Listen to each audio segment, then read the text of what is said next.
This episode of the Counselling Tutor Podcast is sponsored by webhealer.net.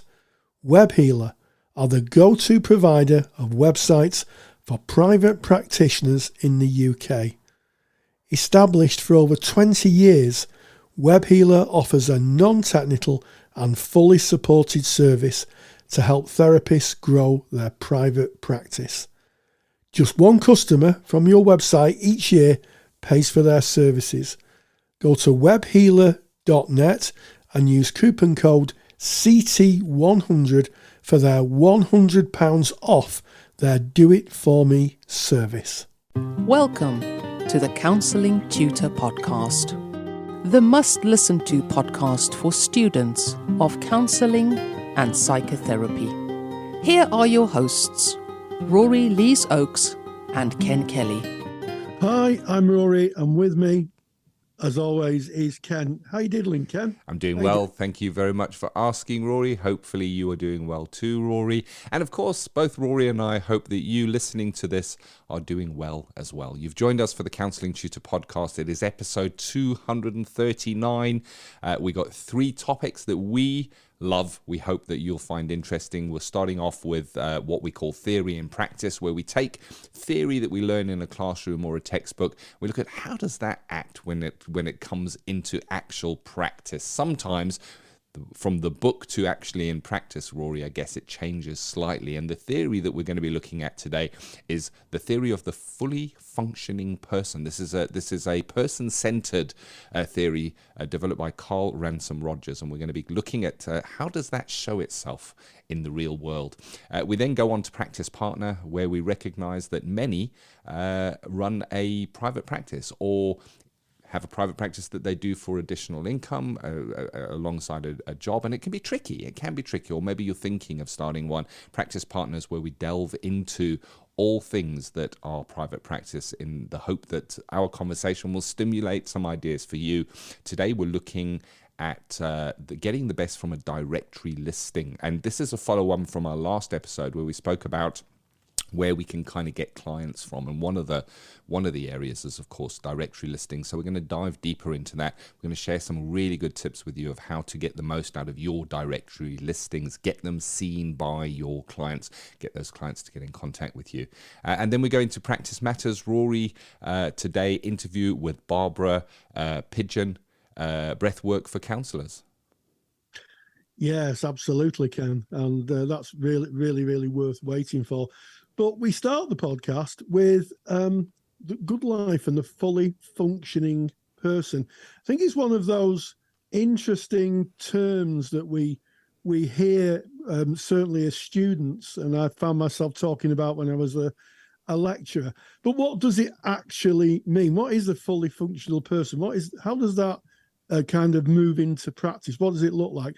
Well, I think to understand it, we need to think about where the term came from. And it was a series of essays written by Carl Rogers in 1961 that was formed the basis of his book, or part of the basis of his book, on becoming a person, a therapist's view. And I think that's really important, because it's how we as therapists, or how a therapist may view someone who has had exceptional outcomes in therapy. And a fully functioning person is effectively somebody who has what he described as a good life. And I guess in that idea of a good life, the good life is that life isn't perfect, but we meet life on life's terms. And we're better able to navigate the peaks and troughs of existence by trusting in our own view of the world and our own internal locus of evaluation, another piece of theory that we'll talk about at some stage. But that is the ideal situation. But crucially, and I think for me this is the crucial part, it's a direction of process. It's a journey, not a destination. So nobody's going to have a good life all the time. There are going to be troughs and peaks and disappointments and losses. However, what we can say is that the fully functioning person is better able to navigate them, Ken. Oh, yes. I love how you've described that. I think it's a beautiful description of that theory. Comes from Carl Ransom Rogers. There is a handout on this as well. We'll give you the link to that in a moment. So it's worth downloading it, and you can kind of read over it and have the theory to hand.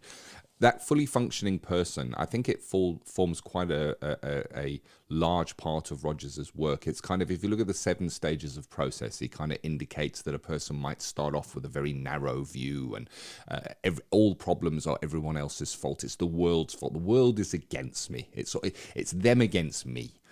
Whereas when we're working through those 7 stages of process, eventually there is an acceptance that you have responsibility within your own life. Life is not personally against you. Other people will hold their own opinions, and that's okay. And that is towards a more fully functioning person, where the theory states that you would be happier with life. So you would be better able to function fully within your life. And it doesn't mean your life changes that much. It doesn't mean the way life comes at you changes. In other words, bad things will still happen. You'll still get bills that are still over the price that you expect them to be. People will still let you down. Things will still go wrong. But as a fully functioning person, you'll be able to take that and view it as part of life, not as something personally directed against you, and that you will have more, I guess, I don't want to say control over your emotions, but it will sway your emotions less. You will be okay within the storm, we put it that way, as a fully functioning person. And I guess if you look at, I don't know what the opposite of a fully functioning person would be, Rory. A less fully functioning person I'm going to use now. Don't quote that in your assignments. But I'm just going to use it as an example. So we're talking about theory to practice. So what might we see if a person is less fully functioning as a person? Well, they might project negativity in the therapy room. They might speak about all the problems of being external to them and these people that are against them and life is against them. And there would be kind of a view of negativity and pointing outwardly. That is what we might identify if someone is less fully functioning, as Carl Rogers terms it. A more fully functioning person would look maybe with through a frame of gratitude at life. Even when tough times are tough, they might say, well, at least I still have, and it's like this, and it's okay, and it's fine, and I'm able to manage, and yes, it's tough, but I'm going to get through it. And that's kind of what I would look out for. And I guess if I've got somebody that is presenting as a more fully functioning person, Rory, within my session, that theory in practice might indicate that they're coming to the end of their time with me. Yes, I mean, I think you beautifully outlined that, Ken. And I think that there's 3 really strong themes that Rogers identifies. And one is increasing openness to experience, where you might have someone who's in the therapy room and says, I can't do that, I can't do that. And effectively what's happening is psychologically they're building their own emotional prison. They're building the walls, they're being their own jailer. And by opening up and opening that door and going out in the world and having different experiences and being open and less defensive, that is a sign of a fully functioning person. Not every experience will be a positive one, but at least the motivation to gain experiences and to try different things, I think, is really important. Rogers used a term called increasingly existential living. And I would frame that as relinquishing control of things, not believing you've got to be in control of everything. Some aspects of control are really good, specifically if you're driving a vehicle, I would imagine. But, not wanting to control every aspect of your life, allowing life to flow, just going with the flow, I think is that. And also trusting your own judgment. When you're making a decision about something, or when a person is making a decision, whose voice is making that decision? Is it your voice? Is it your voice from your own experience? Or is it a voice maybe from your past? Maybe a parental voice or a societal voice that's saying, you can't do that, you shouldn't be doing that. Maybe even a voice driven from a faith position. And I think the person who's more open to experience and a more fully functioning person will come from their own view of the world. They'll take other people's views, but they'll say, take other people's views, but actually this feels right. And I want to pick up on the point of feeling and thinking. I think that a lot of people believe that Roger's ideas are all about feeling, but I think it's equally as valid to put thinking in there.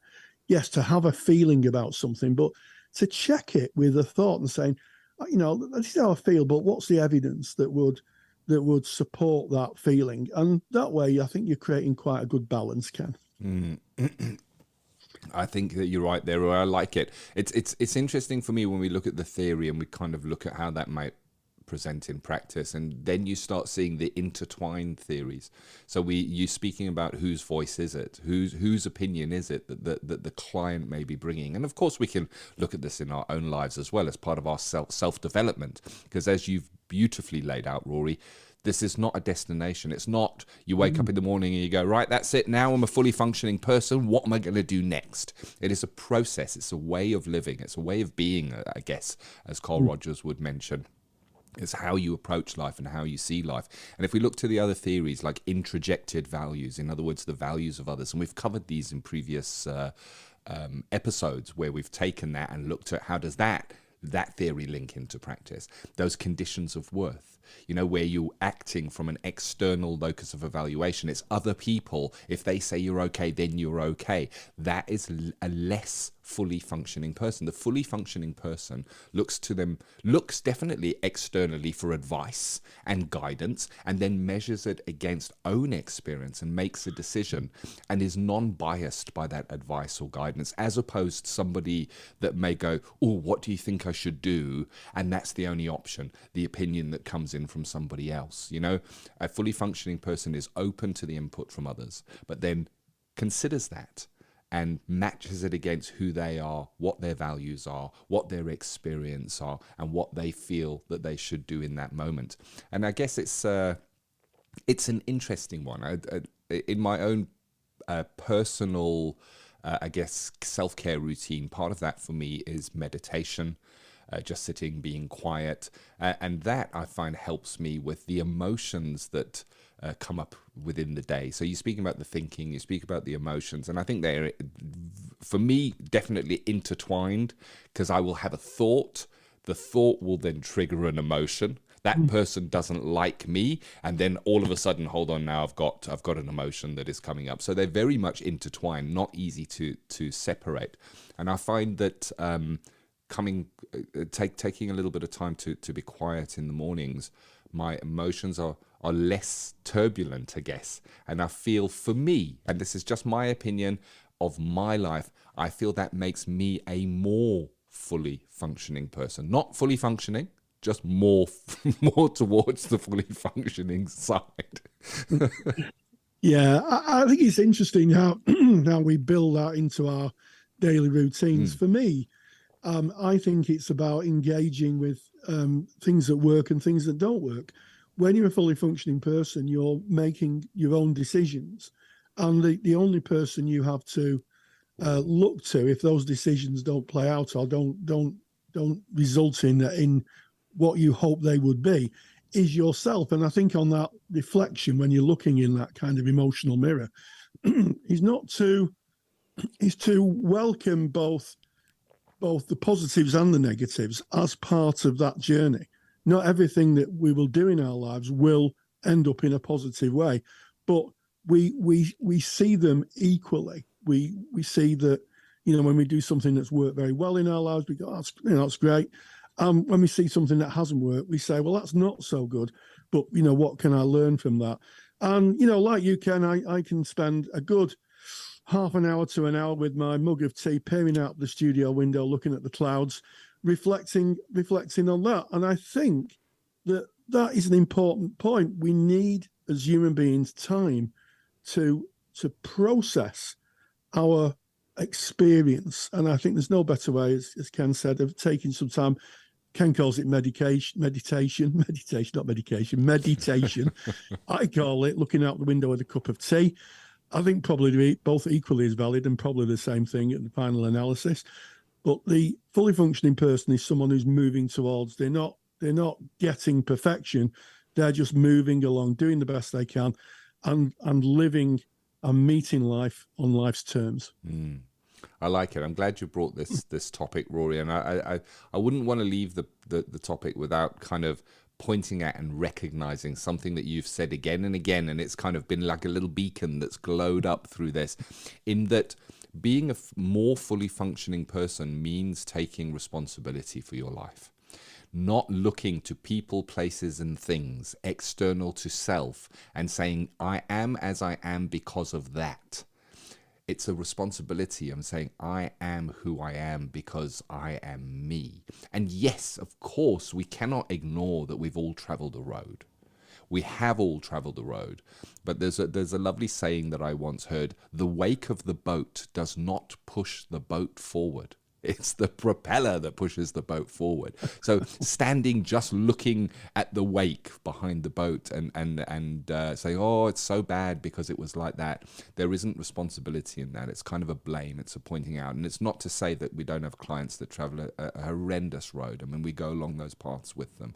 But as we make our way to a more fully functioning person, the theory kind of suggests that we would integrate that into part of self.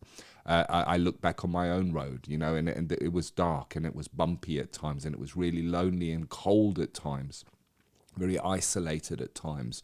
But I wouldn't rewrite a single word of it. If it was a novel and I was writing, I wouldn't rewrite it because I needed to travel that road to be who I am today. It is part of who I am. It is my responsibility to live my life on a day-to-day basis.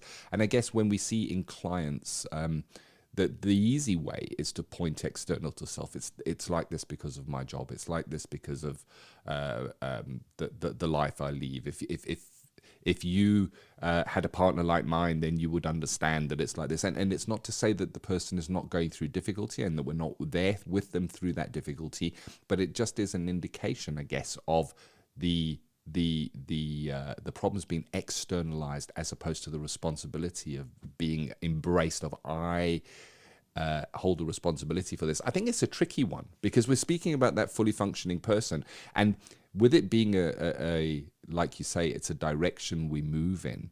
I think when we're working with our clients, and even if they make a small movement in that direction of more fully functioning person, we can celebrate that with them. We can say, wow, I hear you saying, yes, my boss is shouty and he gives me a hard time every day, but I guess when I'm at work, that my mood is my responsibility. That's massive. That's huge that you've said that your mood is your responsibility. Tell me more about that.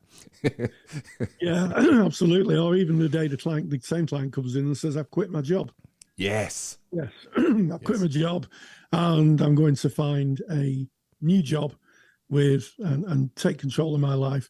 And it's not easy. And I think part of a therapist's role is to support that uncomfortable transition from kind of having a lack of power to feeling empowered and using that power, that personal power in their own lives.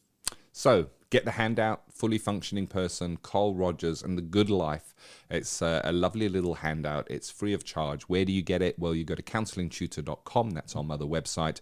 Click on the podcast tab. You'll find that at the very top menu, and make your way to episode 239. That's today's episode. Right there on that page, all the show notes from today's episodes with links out to things that Rory and I discuss. And from that very page, you can download that free handout and other free handouts that we have that are upcoming in this episode. So there, I guess, Rory, is our theory in practice for today.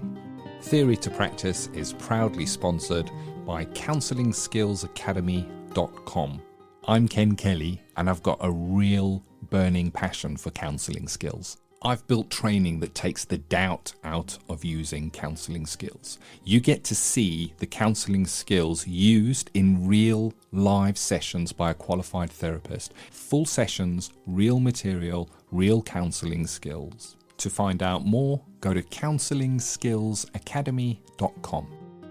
Absolutely. And we move on now to a new part, certainly for this season's podcast, called Practice Partner, where we discuss and shine a light on areas of those who are in maybe private practice or moving into private practice. And today in Practice Partner, we're going to be looking at getting the best from directory listings, you're going to have to, at some point, advertise your service if you're an independent practitioner. And there's a number of services that will allow you to have presence on the internet. Ethical bodies have their own listings, their independent listings. We're not going to mention those listings, but what we're going to look at really in this piece of work, if you like, is to think about how do we get the best out of those listings. And I think that one of the useful things is to think and look at a model of directory listing, of how to promote yourself. And one is called the AIDA model. The AIDA model, is basically an acronym for attention, interest, desire, action, and relationship, Ken.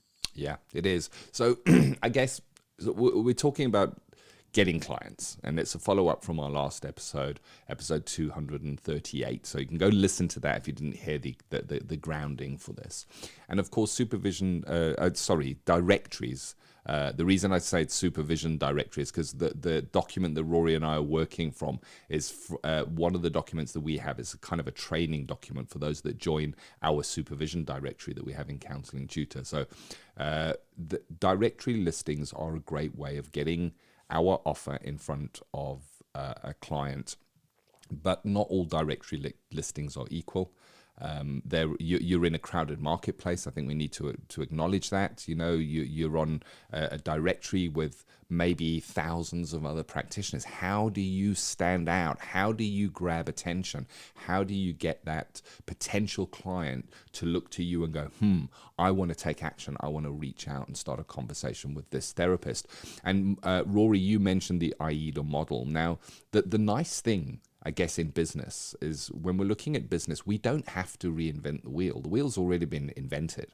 And so have marketing strategies. We don't have to go, wow, I need to now work out how to market myself. Marketing strategies have been developed and perfected over many, many decades. The advertising industry is absolutely huge. They spend billions, I'm going to say billions with a B, Rory, on research of what works. And they're testing that all the time, right back from when it was a magazine with a coupon in that you had to send in to today where it is digital medium and things are happening online. There are models in place. And one of the models that you mentioned, Rory, which is very, very, very famous. And if you look it up, it's AIDA.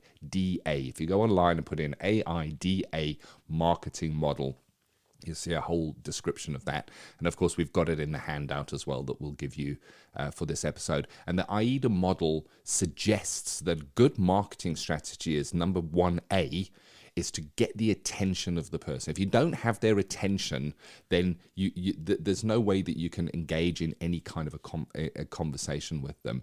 Now, when we're talking about attention, when somebody is browsing a directory that maybe lists hundreds, if not thousands of counsellors, how do you stand out? How do you get that attention? We're going to go a little bit more in detail on that in a moment.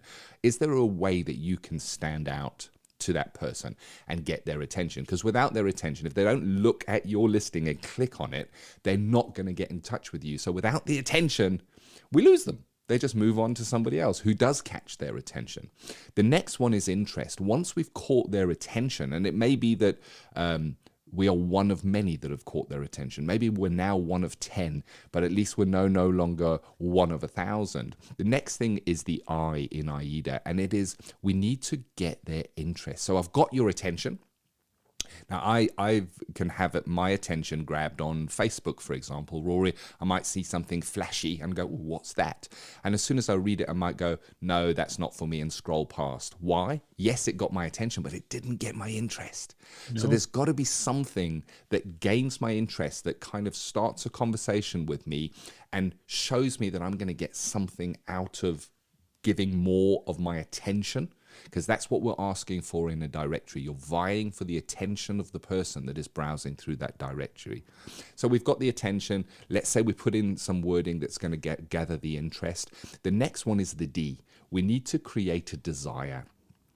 So This desire is an emotional connection that we are making with this person. Now, in marketing terms, it might be a desire to buy the product or to try the product or to use the new washing powder, that they've got your attention and they've given you whiter than white clothes guaranteed. That's got your interest now. And then you got this desire, you're reading about all the components of the washing powder and you're going, oh, my washing powder can be that white. So it's the same model. Of course, but now we're talking about desire. You are a helper, and this person has a desire, I guess, to move away from the pain that they may be facing. Is there something in your listing that is giving that indication, that is creating a desire to continue a conversation with you? And then the last one of AIDA. So we've got the attention, we've got the interest, we've got the desire. The last part of AIDA is the A, the AIDA, and the A is action. And the action means that within our listing, we need to encourage the person who is reading our listing to take an action. You know, if we just say, we grab their attention, we get their interest, and then we create a desire by saying, you know, I've been working in that specialist area. Let's say, for instance, if somebody is struggling with their partner, and we say we've been working in couples counseling for over 20 years and have helped so many couples, and I'm getting the desire. I'm going, wow, I want to reach out to this person here. But if I'm not encouraging them to reach out to me, if I'm not saying, now what I need you to do is to get in contact, email me, or make contact with me so that I can carry on this conversation with you, without them taking action, then we would never know that they even had the attention, interest, and desire. They need to take that action. So all of those, it's 4 in AIDA, are really, really important. And of course, you put in relationship, Rory, and that is vital. That is now for counselors. Relationship, we put that in at the end because we are starting a relationship. When we put a listing in a directory, what we're not doing is writing a CV. What we're not doing is putting a list of our academic achievements and training that we've done. We're starting a conversation with somebody who is potentially in pain and is looking for a way out of that pain. It's a conversation. And in order to do that, we need to start a relationship. So conversational tone in your listing, I believe, is really important. Now, this is my belief on this, and you need to test it for yourself. That's another thing of marketing, is don't listen to anyone, go and test it yourself. But I think that the AIDA model is worth having in mind, Rory, and it's covered in the handout, which we'll give you at the end of this section of the podcast, of where you can get that. Yeah, absolutely. I think I'd like just to say something on pictures. I think pictures, they say picture paints 1,000 words. Yeah. And I think in terms of the way we promote ourselves, thinking about how we present ourselves. Now, in modern technology, you can use filters and all sorts of AI to make yourself look beautiful. You know, nowadays you can literally repaint yourself digitally. But I think it's really important to have a picture of yourself that represents who the client will see. Yeah. So, you know, a few years ago, I decided to grow a beard, and my directory listing at the time, I was clean shaven. So I thought at the time when my beard formed, I'm going to put a picture with my beard on, because that's who the client will see, not the clean shaven person. And that might seem a small thing, but for a client, it may be that, you know, they have a difficulty with men with beards. I've known that to happen, because of transference, or because of you know, sometimes people just don't just have a strong reaction to the way someone is. So I think it's really important that you're honest and open right from the beginning, and also just to think about, you know, how that picture's taken. It doesn't have to be a super professional picture, but it does have to be clear enough so someone can recognize who you are, and also not have a too kind of busy background. I always like photograph. On my mobile phone, I've got portrait setting, and I can take a picture. I stand behind a tree or some green foliage, take the picture, and the background's blurred, and I'm nice and sharp. And I have what is a reasonably professional picture for a supervision. For any form of directory, be that a counselling directory or a supervisory directory. But I think it's really important. And one final thing, is I know that sometimes therapists get a little bit, how shall I put this politely, have a strong reaction to marketing and say, well, I shouldn't be marketing, really. It's not in the essence of being a therapist. But actually, customers are looking for that. Your clients, I think, are looking for someone who stands out and will speak to them in the absence of them not being there. So I think it's personally, I think it's a principled and ethical position to have an honest, well-written listing that uses the principles that Ken's outlined.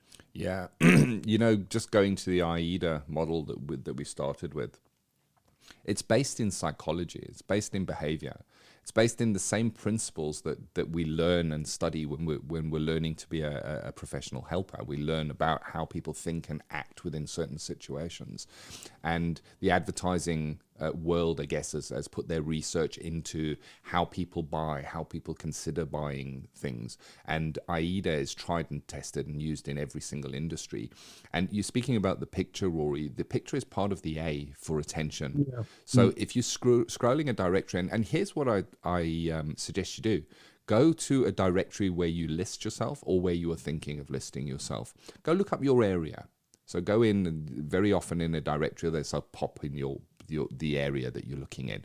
Or they might say, look for a specialism if they're promoting an online therapist. So look for a specialism or look for an area and have a scroll. Just scroll through. Don't read, don't stop and look. Just scroll through and see what you see. Who is there? Who are you going to be competing against? I guess that's the word. Who is the client that is potentially going to use your service in your area or your area of specialism? Who are they also going to be seeing? And what do those pictures look like? And as you're scrolling through, you may notice some of the listings do not have a picture. The person chose not to upload a picture. As you're scrolling through that, ask yourself, does that grab your attention if there is no picture? And when you look to your own picture, what are you looking for? Well, we've got in the handout a nice outline of what you can put in your picture. And, in this day of technology, when we have a mobile phone in our pocket, which is more powerful than professional photographers' cameras just a decade ago, it's incredible what we have at our disposal. A mobile phone in an outdoor environment held in your very own hand, so you can hold it in your hand. You can do a selfie of yourself at arm's length, standing against a bush that is green or a wall that shows brickwork, something that is not attention grabbing because you want your face to be what is shown. But you want a background that is going to not be confusing and distracting, and a green bush works really, really well, or just a wall or a textured background. And the reason I say outside is because the lighting outside is so much better than when we start working inside. When we're inside and we take a picture, we usually have what's called directional lighting, and that might come from the window that is in the room. It may come from incidental lighting, as it's called, which is the light on the ceiling, or maybe a lamp that is nearby. And all of those different lamps and lights within a home environment cause shadows.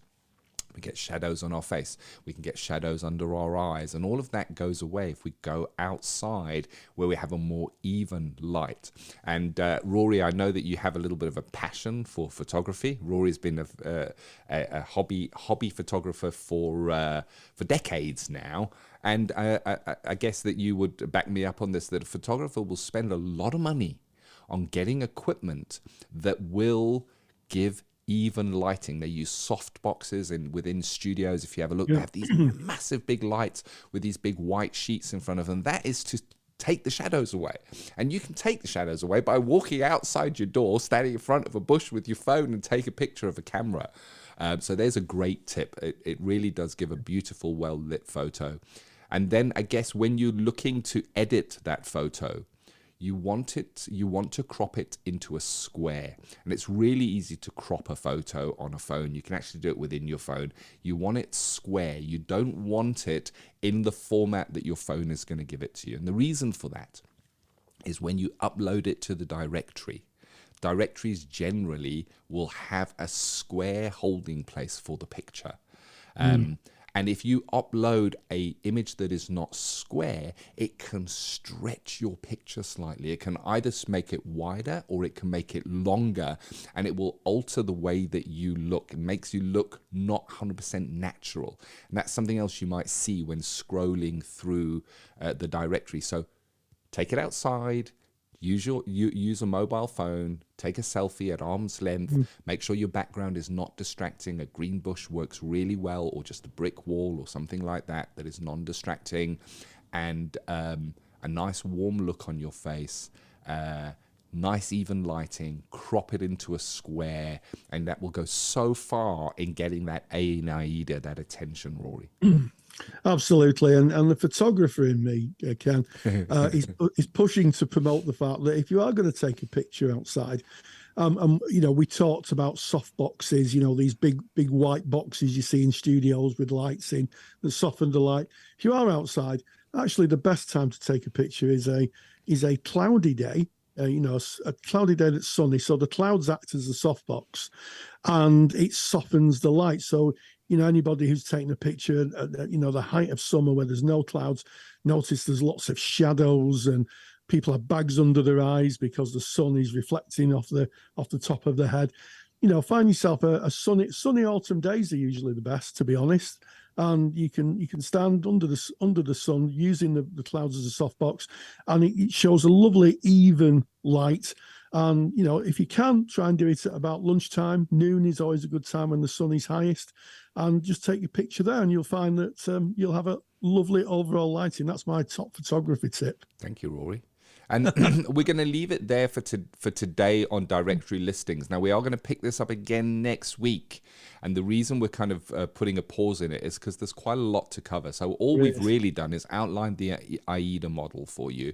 But then we've spoken about the A, the attention. And our picture goes 1,000 miles in building that attention. It catches the eye. Think about what you're wearing, what colors you're wearing, how the colors react to your background.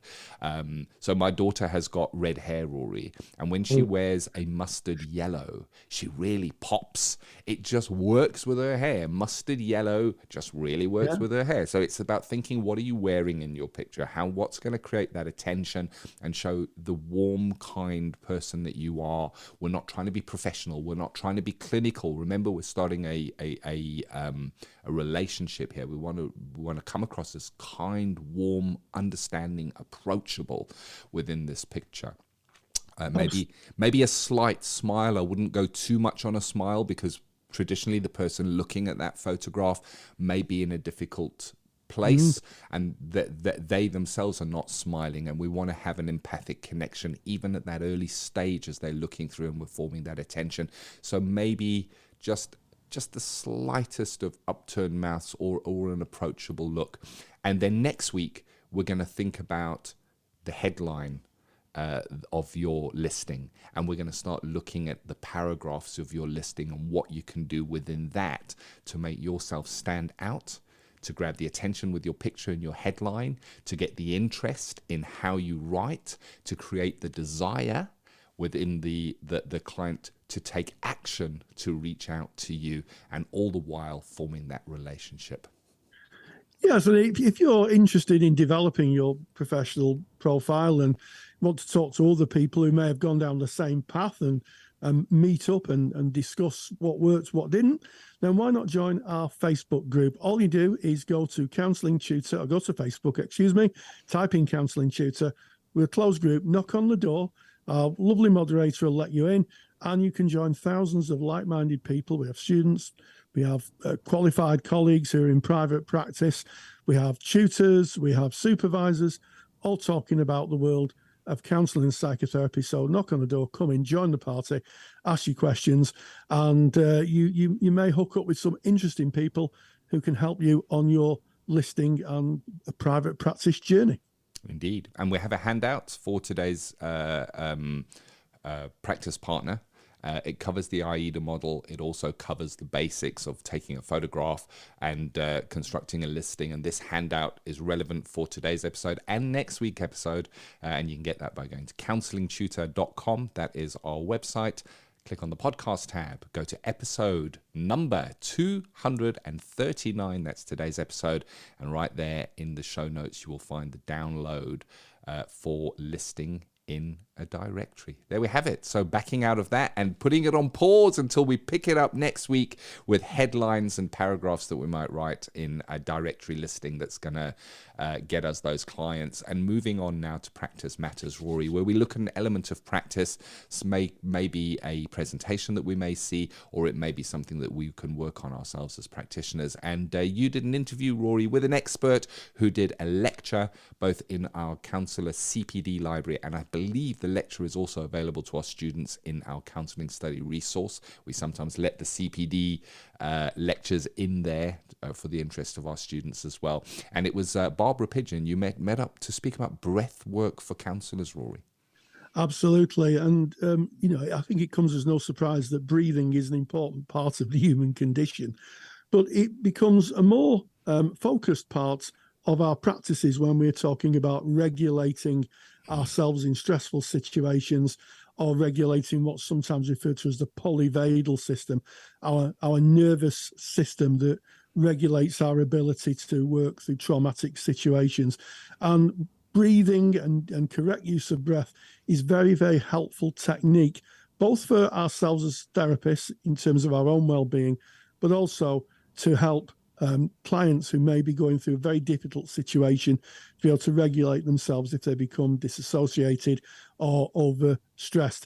And I interviewed an expert in this area, Barbara Pidgeon, on breathwork, and this is what she had to say.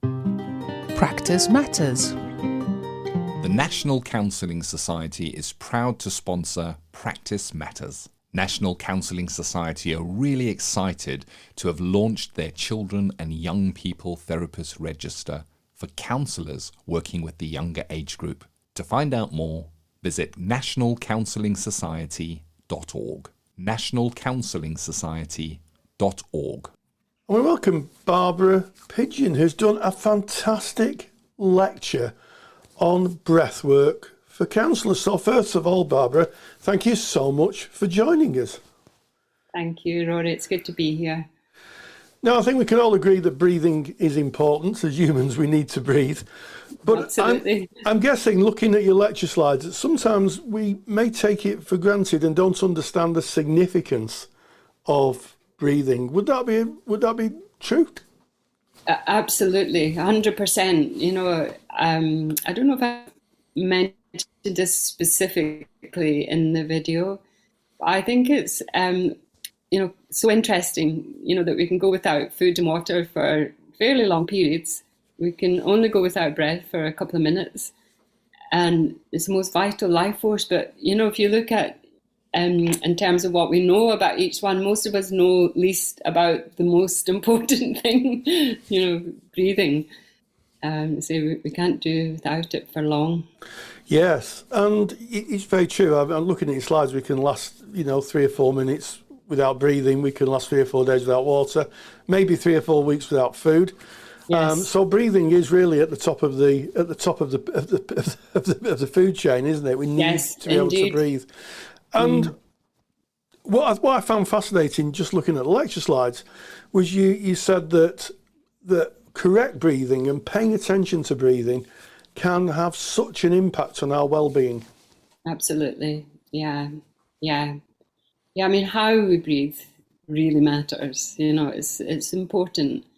And breath, we can choose how we breathe, or we allow circumstances that determine how we breathe, and it matters. It makes a difference to every single system in our body, the mind and the body. One of the things that struck me was how much it impacted on neurology, and how our brain function is influenced by breathing. Do you want to say a little bit about that? Yeah, well, if we're breathing, erratically and, just reacting to our circumstances, that will tend to influence our breathing patterns. And that, one of the key and fundamental things about that is then that impacts what hormones are running around our body. And, so if the breath is erratic, the heart rate is erratic, that sends a signal to the brain, that quite ideal. And so that impacts the hormones, it impacts the biochemistry. And it's really interesting, I find anyway, that the biochemistry then is determining a lot of how we show up and what we're doing and so on. And so it's just it affects our whole way of being, doesn't it? Breath absolutely affects our whole way of being, and as such, if we don't pay attention, I was quite stunned in the lecture to read that if we don't pay attention to our breathing, it could have quite detrimental effects to our long-term health. Yes, and I don't go into any detail in that lecture, Rory, about, when, for athletes and so on, and when we're, breathing out, yes, the body can't distinguish between being chased by a tiger and it's okay, I'm just out for a run. The body will think there's a problem. You run, you're being chased, or you're trying to catch your food, or something. And it's having huge impact on every system. I think what's interesting, and anybody who's studied any form of kind of neurobiology would understand this, is that the brain, we sometimes give the brain more credit than it's due for understanding our circumstances, don't we? The fact of the matter is a large portions of our brain are controlled autonomously. They are biologically reactors, and as you say, if somebody is puffing and panting, then that could send a signal to another part of the brain to say that we're literally being chased by the woolly mammoth, or absolutely, it's quite incredible how all these systems work together, and absolutely, and as you say, we don't really pay attention. In terms of thinking about breath, what can somebody do to be more conscious of their breathing? Well, the great thing about breathing is we're always doing it, right? And breathing can be either voluntary or involuntary, so we either allow circumstances to determine how we breathe, or we determine how we breathe, and then how we respond to our environment will be influenced by that. And one of the key things, about breathing is, if we're breathing erratic, the heart rate is erratic. And, if the heart rate is going up and down like this, it's chaos. It's chaos in the system and impacting, our thoughts and our actions and etc. And so when we're breathing peacefully, then we're at peace, because all we're really searching for, is peace inside of us. And the breath can really do that for us. Yes, and I guess it's something we have to do consciously. We all breathe automatically. I speak for myself. I mean, I'm sure there are some individuals out there who literally have to consciously breathe because of different difficulties they may have in the physiology. Absolutely. But actually consciously thinking about breathing and consciously making it a part of your life is really important. Looking at your slides, one of the things that really struck me was that this is really good for practitioners, but also clients who have experienced traumatic events may very well benefit from maybe being taught breathing techniques or how to manage breath, to manage things like disassociation. What are your thoughts on that? Yeah, absolutely. And that's what I was saying, if we're breathing in a rhythmic pattern, then the body will feel at peace. And most of us, I think I don't think there's anyone really goes through life without some trauma, in some way, shape or form manifesting in our lives. And so the breath being rhythmic brings that feeling of peace. And it's impacting which parts of our brain, you mentioned the brain, which parts of the brain that we're accessing.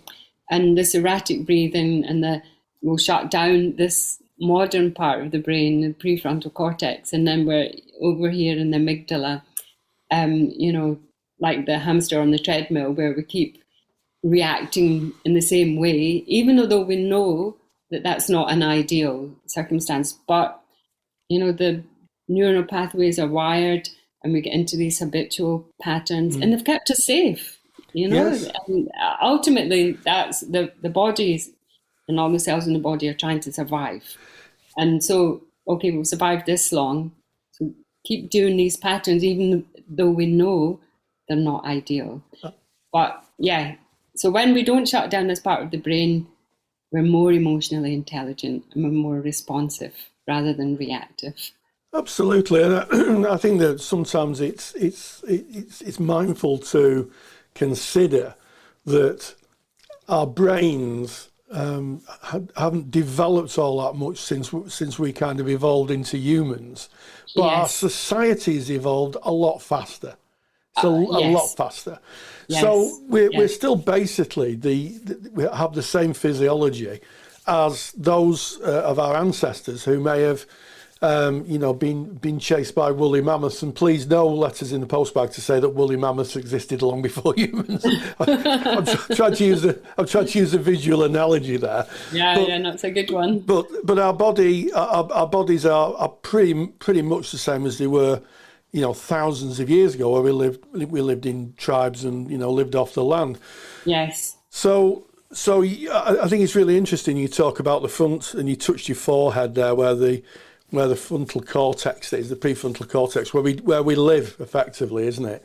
Where we exist in our consciousnesses, and breathing affects our ability. Would you say breathing affects our ability to kind of know ourselves a bit more?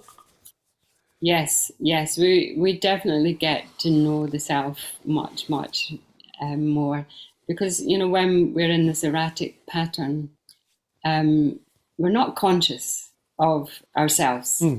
And you mentioned dissociation, and that's a big problem. And I myself was, I wasn't ever clinically diagnosed, but I know now, looking back, that I was completely dissociated.